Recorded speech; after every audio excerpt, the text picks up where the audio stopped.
let's go back. Let's take a look at the president's original comments on all of this. This all happened before a madman plowed into a group of people with his car. Here's what President Trump tweeted, quote, "We all must be united and condemn all that hate stands for. There's no place for this kind of violence in America. Let's come together as one." The president also said, "We must remember this truth. No matter our color, creed, religion, or political party, we are all Americans first." And once it turned deadly, President Trump immediately came out and gave a statement. Here's what the president said. Take a look. "We condemn in the strongest possible terms this egregious display of hatred, bigotry, and violence on many sides. On many sides." Now, all weekend long, I, like many of you, watched the media going insane, acting like they didn't know what the president was talking about. They ran with a false narrative all weekend.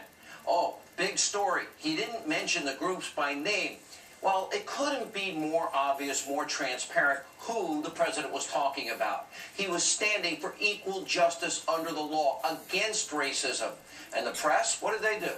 They use a high-profile act of violence to bludgeon the president and conservatives politically. So predictable. Now, it was crystal clear what the president was talking about. But the press, they went after him anyway.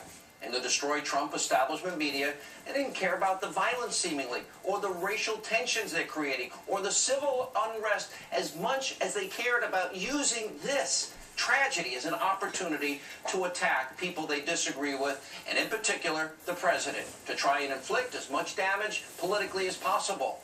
You know what? Just like they have done since November 8th. That's a simple truth.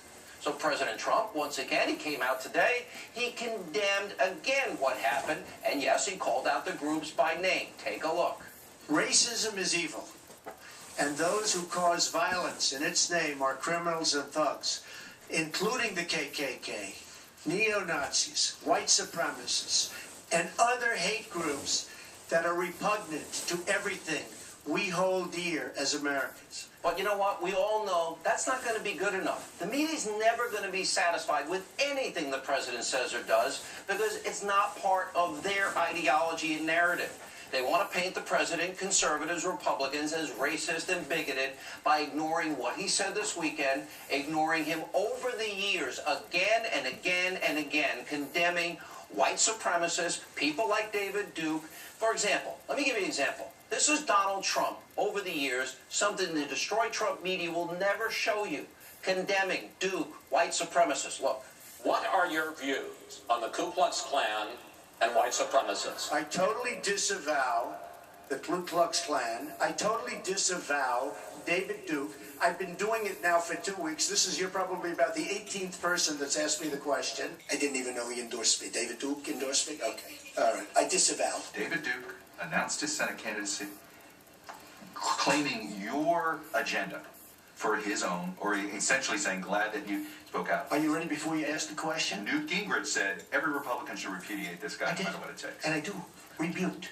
Is that okay? Rebuked. Rebuked. Done. What do you see as the biggest problem with the Reform Party right now?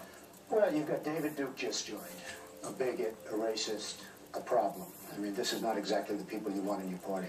Bigot, racist, rebuke, repudiate, want nothing to do with. Now, President Trump and the people that voted for him and that support his agenda, they don't like racists. They don't like bigots. They do not like what went down in Charlottesville.